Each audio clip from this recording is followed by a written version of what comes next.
It's the Ross Tucker Football Podcast. Oh, yeah, it is.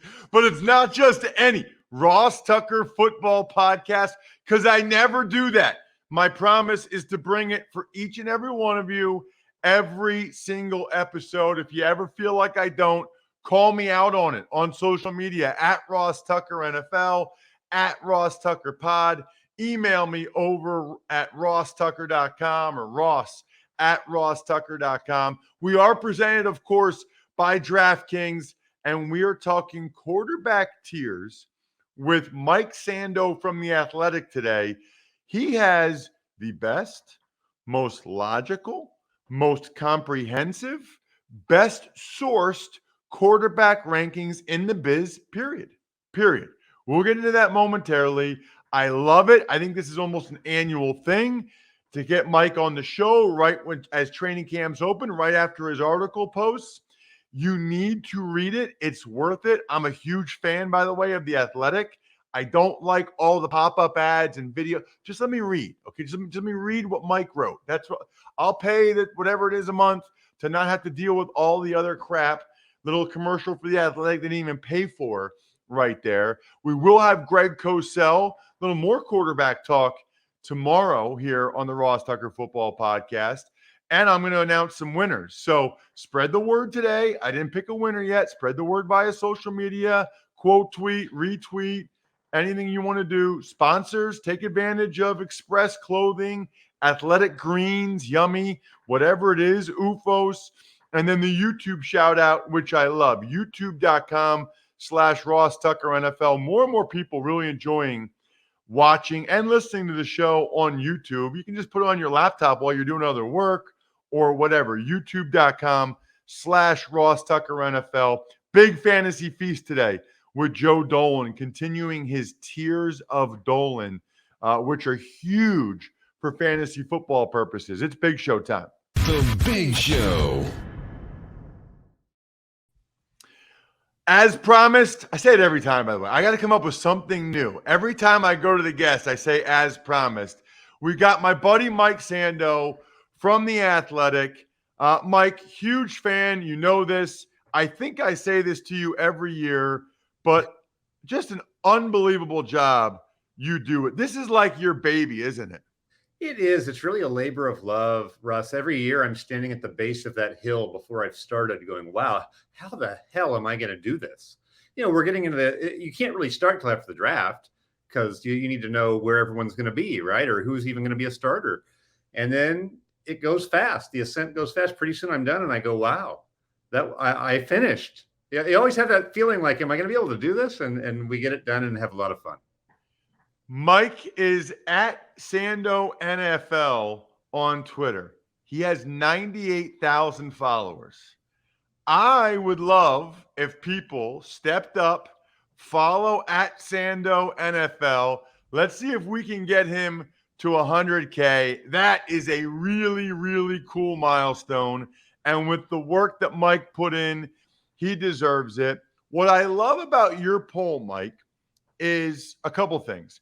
Number one, that they are grouped into tiers, because I do think that there are different tiers, and that's a better way to go about it.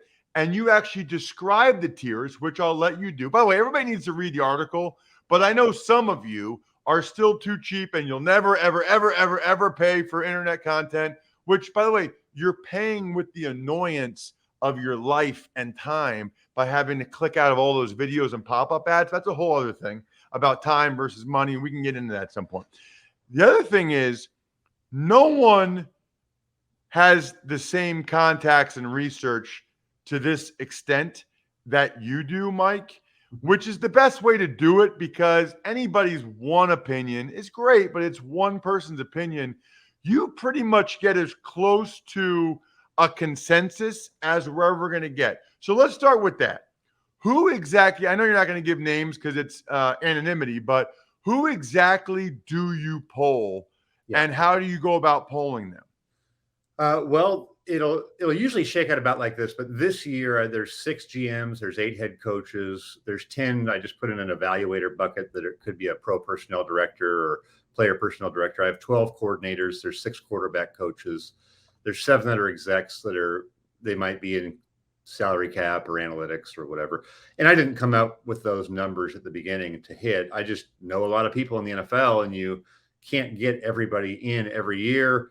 My vacation schedule may not line up with a coordinator's, and we may play phone tag or whatever, but I do have enough relationships and people enjoy it. And I've learned, I didn't come up with the tiers really. I mean, I learned it sort of organically by really trying to drill down and talk to the people that I know in the NFL about what they think is important at the position. And so, that has been the biggest part of growth for me throughout this. And then, some people I might get on the phone right away. Other people may, send me a screenshot of a ballot. Somebody might call me, email me, whatever. But I try to talk to as many of them of the 50 as I can in a given year, and just have really robust discussions and drill down on, wait a minute, what are you thinking here? Because there are totally outlier votes. If you just talk to one person, you would have it might not be good, because you might talk to that one guy who had Patrick Mahomes in tier 2. Well, we don't want him in tier 2. He's clearly tier 1, but we want to know why he thought that, right? That's the interesting part of it. It doesn't invalidate his opinion. So I go through that whole process of tons of conversations, just trying to learn. And in the end, I try to put it all together in a way that is entertaining, but I try to be fair too.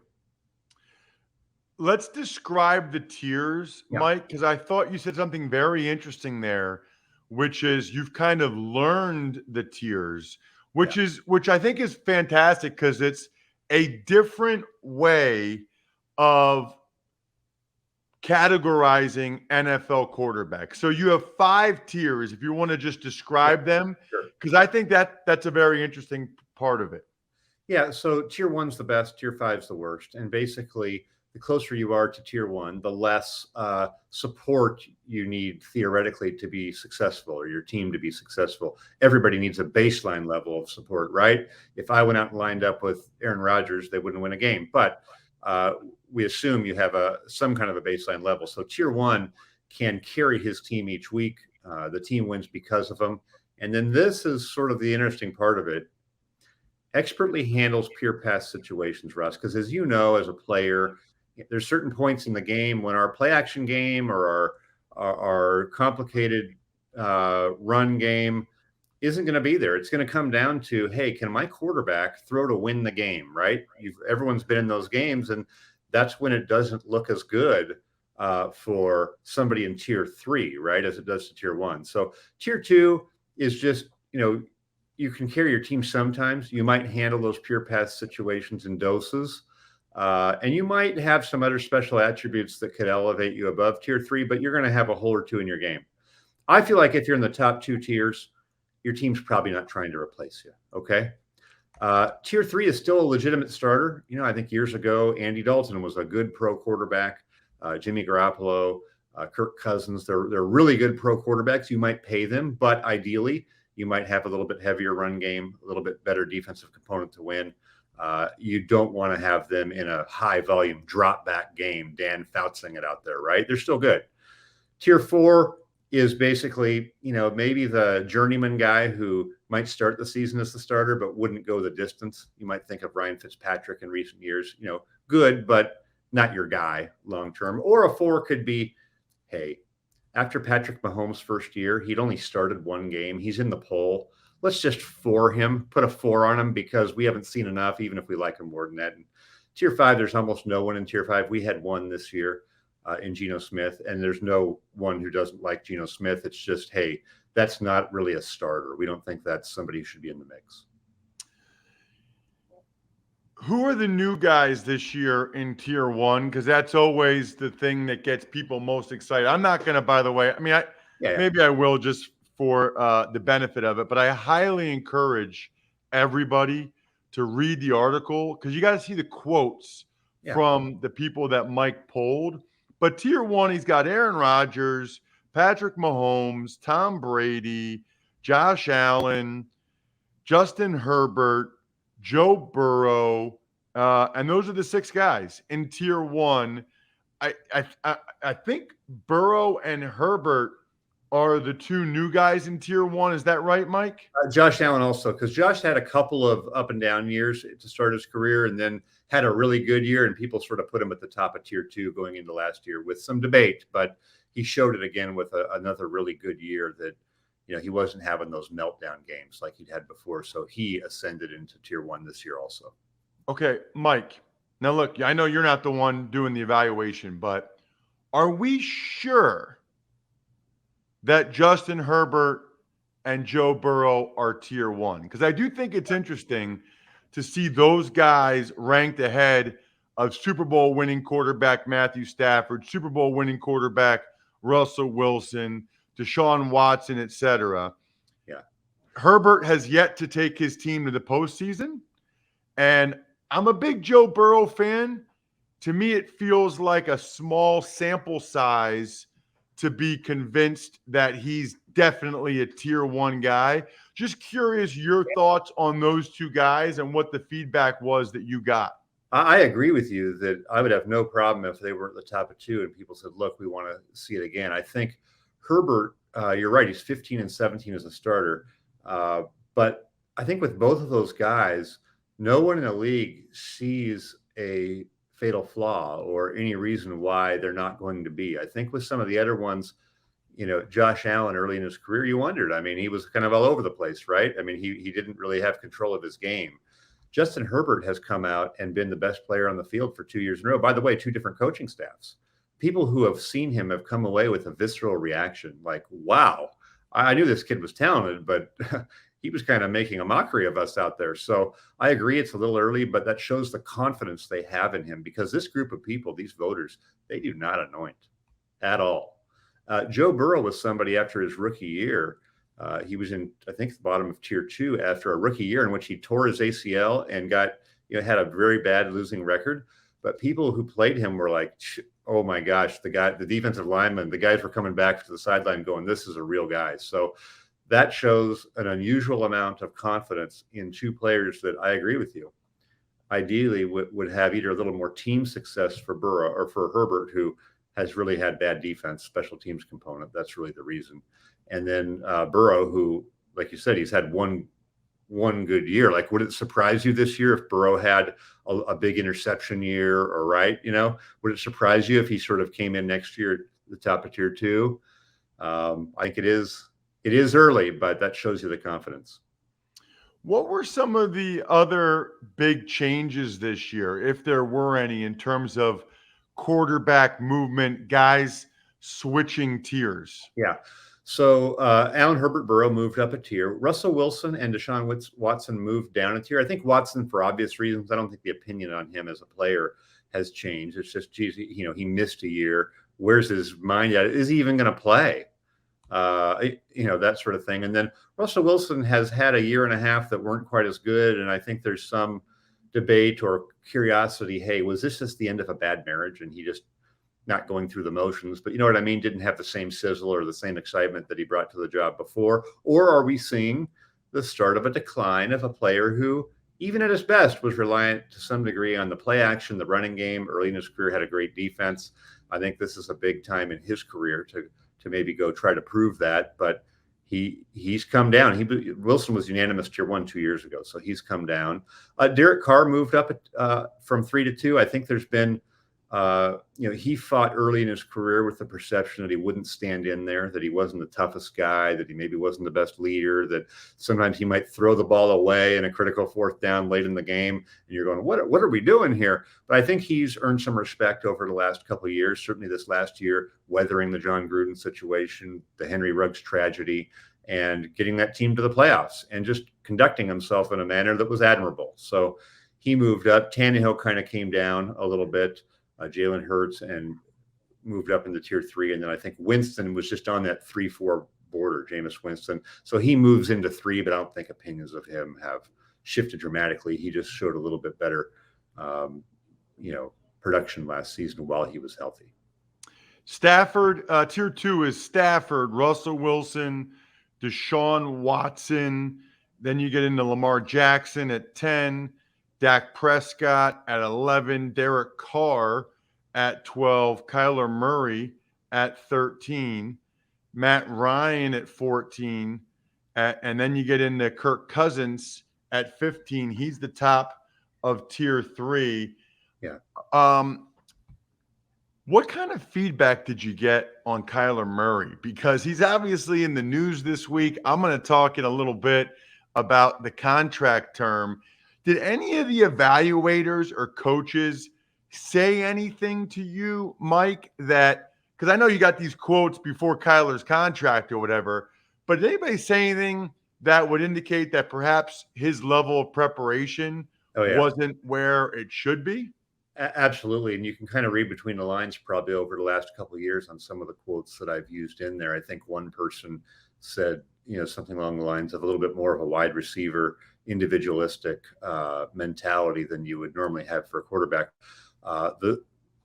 The stuff, at the same time, you need to be fair to who you're talking about. So I've had a lot of conversations with people in the league that line up exactly with, hey, if you had to pick one quarterback in the league who might have to have a clause to really grind and put in the work on it, that's who I would have picked that it was. But you're obviously measured in what you use in the piece to be fair. But so we were, but I think that it's not a surprise at all. I mean, it's a surprise that anyone would have that in their contract. But if there was one quarterback in the league, let's just say who'd been in the league for a year or two and was perceived to be a viable, good quarterback who would have that, I would have guessed Kyler Murray for sure, and people in the league would have too.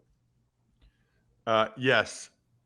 From what I've heard, and I'll get into this, I would have as well. Any other surprises in your mind, Mike? I mean, obviously you're compiling a list, so maybe not, but guys that were higher or lower than you anticipated? So one of the things that I look for in somebody who is a young player who hasn't played enough, maybe they just had 1 year, especially if they were an early draft pick, is a little bit of the wow factor. Like I said, Burrow, after his rookie year, people were like, hey, I don't care what his record was. This guy was real, right? Or you can remember Andrew Luck early in his career. Of course, they did win. But wow, there's a wow factor. I thought for some of the young guys, and let's just lead it off with Trevor Lawrence, nobody was saying they were going to be terrible. But I didn't pick up on the, hey, I know it was a mess in Jacksonville, Urban Meyer situation. Look, give Trevor Lawrence a mulligan, but man, there's 3 or 4 plays in that game where I just said, wow, I didn't get that sort of feedback. Doesn't mean he's not going to be an excellent player, but I didn't get the commentary on Trevor Lawrence about his ceiling that you might hope for a young player. I thought that was kind of interesting. That is interesting. What about fan feedback, Mike? Yeah. What's the, were there any rankings? I mean, look, obviously fans devour lists. They're always going to disagree. Were there any that the fans really jumped on and had a big time problem with? Well, yes, but some of that is because when you do a piece like this, people will take out of context a comment that was made in it. And I think for sure this year that was Lamar Jackson. Lamar Jackson actually got a better average tier vote this year than last year. He's highly regarded in the league. People do respect him.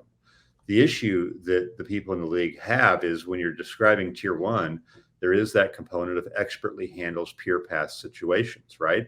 And that is a deal breaker for people in the league, most people in the league. Like, I don't care how great you are in other areas. If you can't do that, that's a limitation that could hold you back in the playoffs. It could hold you back against a top team that has a great defensive plan that week. They can reduce the game to you having to throw the ball. That is the only reason why Lamar Jackson, as great as he is not in tier 1 as a quarterback. So I had a bunch of context and quotes in the piece, but one of them was talking about exactly that. Hey, without the pure pass component and being better at that, I don't care if he wins 12 MVPs. You can't put him in tier 1. Well, somebody, it was ESPN or social media or somebody, put out just that one part of the quote. I don't care if he wins 12 MVPs, he's not tier 1. Well, if you're just drinking your morning coffee and you see that, you go, God, that's a jerk saying that. What are they saying about Lamar Jackson? That, don't they like him? And they do. But it's really in the context of what do you have to be tier 1? And I do think that pure pass component is part of it, to be in there and really be able to take your team all the way as consistently. Right. And by the way, Matthew Stafford and Russell Wilson, Deshaun Watson aren't tier one either. So that's not like a huge knock to not be a tier one quarterback. Right. But Lamar being the MVP, and sometimes when you watch the game, you're like, oh, this is the best player on the field. So you say, well, wait, why isn't that tier one? And I think it's the pass component of it. Everybody in the league pretty much agrees that he's, a great runner and a good but not great passer. He's not the top tier of the passer. So that's always a dilemma. When somebody has those components, do you put them all the way up in tier one? How good would you have to be? If they win the Super Bowl, do you just put them in tier one anyway? You might. They haven't been able to do that. He hasn't had as good of a time in the playoffs when he's had to throw the ball, and that's the next step for him and them. Their offense too. It's not just him. Last question, Mike. Who are the guys that have a chance or an opportunity? I guess any of them could be in this category, but have a real opportunity to move up a tier or two in your mind or in the mind of the people that you polled? Yeah, I think certainly if Stafford were to do it again or make another deep run, there's just so much body of work on there that people aren't going to just completely change overnight. He had great support from the Rams. Their defense was lights out, but I think certainly if they were to keep doing that, he may inch over the line.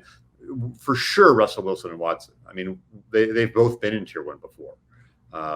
Perception of a little bit of decline and certainly of production for Wilson. So those are two guys that aren't at the end of the road.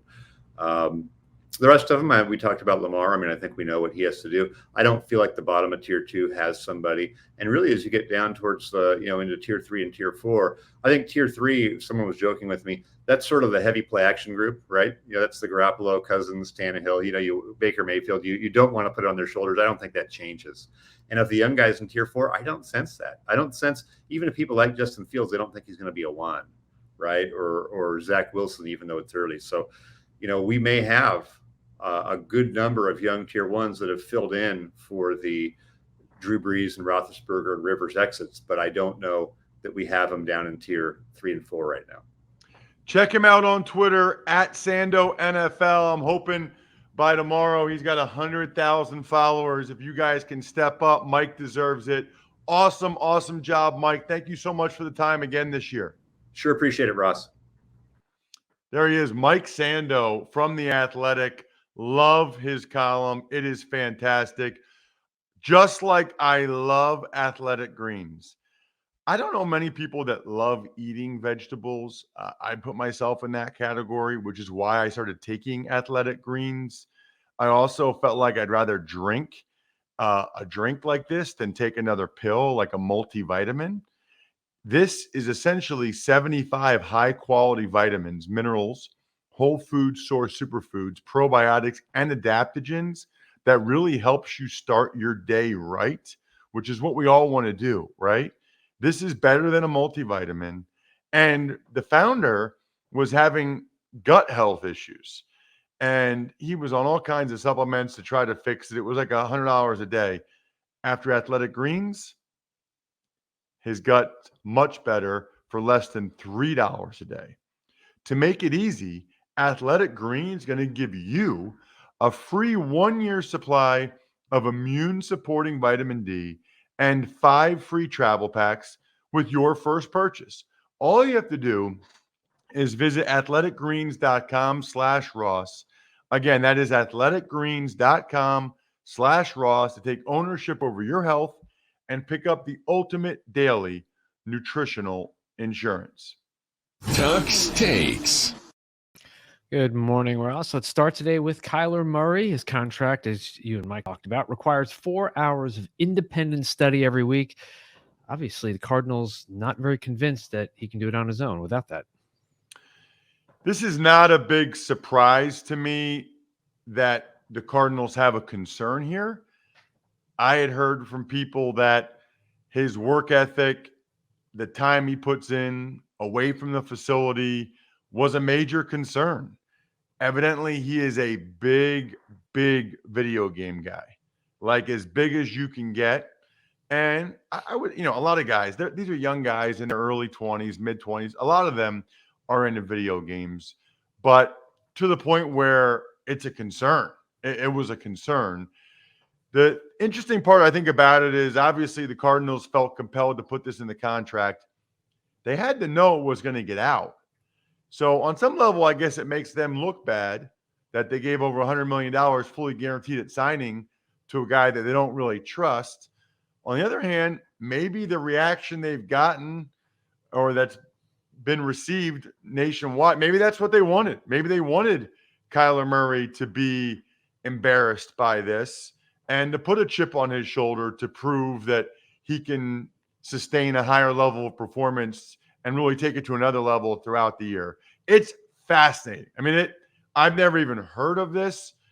It is going to be very interesting to see how Kyler Murray handles it with the media. I mean, he's going to have fans razzing him about this. It's going to be a challenge for him and the Cardinals organization. Tuck's Takes. Bears sign lineman Michael Schofield, but Roquan Smith staying away as he awaits a new contract. Also, Bears sign Riley Reif to a one-year deal worth up to $12.5 million, with $10 million likely to be earned. Right. So I think a couple things. One is I feel a lot better about the Bears offensive line after this, right? I mean, to be able to get Schofield solid, I think he started like 80 games. Riley Reif is solid. They're not studs, but the Bears needed a couple more competent starters, right? They needed guys to go with Lucas Patrick, to go with Cody Whitehair that they felt good about. Now they can have the young guys learn at their own pace and have those other three guys compete for the other tackle spot, which I really like. Sounds like Roquan Smith ended up reporting, but is not participating until he gets a new deal. Tuck's Takes. Joe Burrow goes under the knife, has an appendectomy, and also Chiefs wide receiver Justin Ross goes on IR. Well, if you're going to get an appendectomy, I guess the start of training camp's a good time to do it. So you miss out on, the dog days of summer a little bit, but you will have plenty of time before the season actually starts to be ready. So I think that's fine for Joe. As for Justin Ross, this young man just can't catch a break. I mean, there's at this point no other way to describe it. We know about the neck issue. Now I guess he had a foot surgery, and the foot surgery is why, he's not able to participate. I guess the only good thing I would say for Justin is he will be paid for this year. If he's on IR for the whole season, he'll get paid money for his football ability this season. He'll have another shot next year, which I like. Almost as much, by the way, as I like the fact that you guys can get a risk-free bet up to $1,000 right now at DraftKings Sportsbook. Just use promo code Ross only at DraftKings Sportsbook to get that risk-free bet up to $1,000. That's amazing. But I'm sad for Justin Ross that he's hurt. I'm happy that he'll at least get some money this year out of his football ability, because there was a chance he wasn't going to ever get $1. Tuck's Takes. Several guys retired over the past couple of days, including Denzel Good from the Raiders, Danny Amendola, and Buster Screen. Also, Chris Carson retired due to a failed physical. Denzel Good, I think the Raiders were kind of counting on him to be a part of what they're doing, so that's a concern, definitely from a depth standpoint for them, and potentially from a starter standpoint. Amendola, I think, is another guy that played 13 years. Been a lot of guys that played 13 years retiring recently. Just an awesome career. I mean, to be a little dude like that, just tough as nails. I remember when he was on Hard Knocks with the Cowboys and battled, found a way to get on their practice squad. Just so pumped for him. Chris Carson will get some money. He has a bad neck like I had, which ended my career. Now these guys in the latest CBA, they have injury protection benefit, which means if they're still under contract for the next year, they get up to $2 million of that contract for the next year if they can't play anymore. So Chris Carson will get $2 million this year, which is a really, really cool benefit that the players negotiated that doesn't get talked about enough and that we didn't have when I was playing. Tuck's Takes. Now on to the guys who recently got signed. Let's talk about Bucks wide receiver Julio Jones. Giants, Nick Williams. Saints signed Nick Martin and Malcolm Brown. Dolphins signed Mohamed Sanu. And the Cardinals signed D-tackle Robert Kimdiche. Right. This happens a lot this time of year. Teams don't want to sign guys until camp starts because why would you do that? But they have a need. You know, the Bucks wanted one more receiver. Giants need another D-tackle. Saints want interior O-line depth. Everybody has reasons for signing these guys at this point. And I think these guys want to sign, get in camp to make sure that they're on a roster, make sure that they're, frankly, for a bunch of them, on the opening day roster so that their salary is guaranteed, which makes a ton of sense. Speaking of a ton of sense, how about being able to get a shout out for your business at the end of every show for $100 a month? That is insane value. I can assure you. Ask some of the people that advertise on the show. The shout outs go to Pizza Boy Brewing, Sporticulture, HumanHeadNYC.com, SteakhouseSports.com, Go-Bengals.com, and Evergreen Economics. Greg Cosell tomorrow. Check out Even Money yesterday. That was great with Chris Farley. Anyway, I think we're done here. Thanks for listening to the Ross Tucker Football Podcast. Make sure to also subscribe to the Fantasy Feast, Even Money, Business of Sports, and College Draft. All available at Apple Podcasts, rosstucker.com, or wherever podcasts can be found.